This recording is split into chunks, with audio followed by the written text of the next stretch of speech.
back to Real Reviews. This is Cody Williams, and we're here to talk about the movie It Chapter 2. So in this video, we're going to be talking about the many spoilers that are in this movie, and also the many inconsistencies from the book as well. So if you're not wanting to be spoiled, this is your last warning and back out now. So back out now while you can. So let's get rocking. First off, I will say this movie did include some things from the book that I liked, which translated very well into the film. And if you make a movie based on the best-selling novel from Stephen King himself, you really have to do your best to appease the die-hard fans of the book, myself included. So I'm going to dissect this movie apart of the spoilers that I liked and what I didn't like. I'm not going to cover every single little detail and thing because I can make this video super long, so I'm not doing that. So, I liked how the movie opened up with Adrian Mellon's death, and he is Pennywise's first victim after 27 years to get Mike Hanlon to reunite the fellow Losers Club from the previous movie. So at least they got that part from the book right. Right when Mike Hanlon is calling everyone to reunite his friends, he calls Stanley Uris. If you read the book, you know he kills himself out of fear for Pennywise. Here's the thing. He didn't leave a suicide note in the book. They really butchered the story for this new movie. So, in his suicide note, he makes his death seem like a pushing point for his friends to reunite to take down Pennywise the Clown once and for all. And I, for one, feel his death was way more impactful in the book, more so than the movie. And also, did they not learn from the previous movie where Mike Hanlon's character was just slightly glossed over? Well, they did it again in this movie as well. You could have easily taken his character out of the equation, and this movie would have been really the same, so to speak. So that really irked me quite a bit. The bit with the Paul Bunyan statue coming to life when Pennywise is tormenting Richie was a cool scene, believe it or not. It really was. So I'm glad they included that from the book. We do learn that the bully from the first movie, Henry Bowers, still alive, surprisingly, after falling down a well and exiting out of the sewers, only to be arrested and sent to Juniper Hill Sanitarium. See, here's another thing that really bothered me.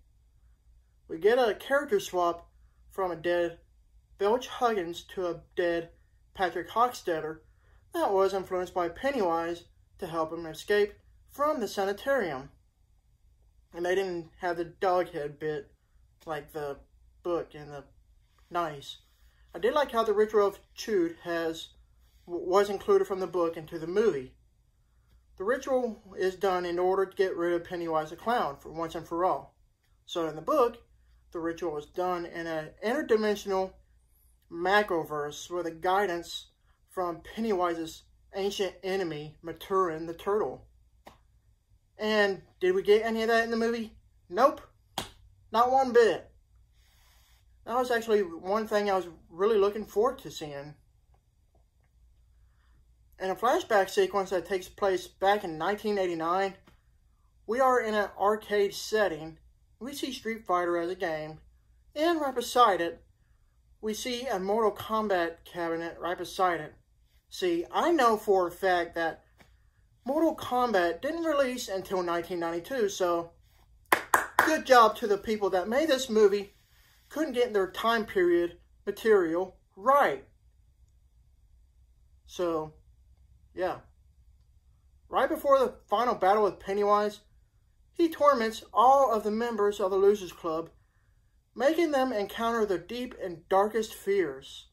In one segment of that scene, we see Stanley's body, as a kid mind you, stuffed into a fridge, and his head just pops off and turns into a spider, sort of as a throwback into John Carpenter's The Thing, and it's just completely gross looking. It's like, ugh. So then, Ryuichi Tojo then says a line from that same movie that is word for word, where he says, "You've got to be effing kidding me." It was a neat scene, but it was just weird to have a movie that tries to take itself serious to include nods from another movie. Heck, we even have a part where Beverly Marsh is almost drowning in a pit of blood, and the door opens, and we see, I guess, Henry Bowers say, like, "Here's Johnny," which is another throwback to a popular Stanley Kubrick film, The Shining. Pennywise's final form with his spider-like appendages looked a whole lot better compared to the crappy version we got from the miniseries from the 90s. At first, I didn't like how they took down Pennywise, literally just by verbally insulting him, which makes him shrink to the size of a baby, and they rip out his still beating heart and just crush it, and it just obliterates. But in retrospect, I kind of dug it, because really, they give Pennywise a taste of his own medicine by using the power of suggestion and using his own fear against him. So that was kind of nice mirroring effect. In the end, the movie could have been a whole lot better. They tried to please the fans of the book.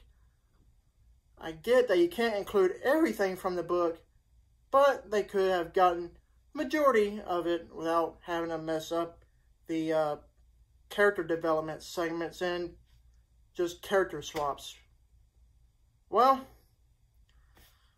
that concludes all my thoughts about this movie. Thank you for watching, and don't forget to like and subscribe to my channel to keep up with my real reviews.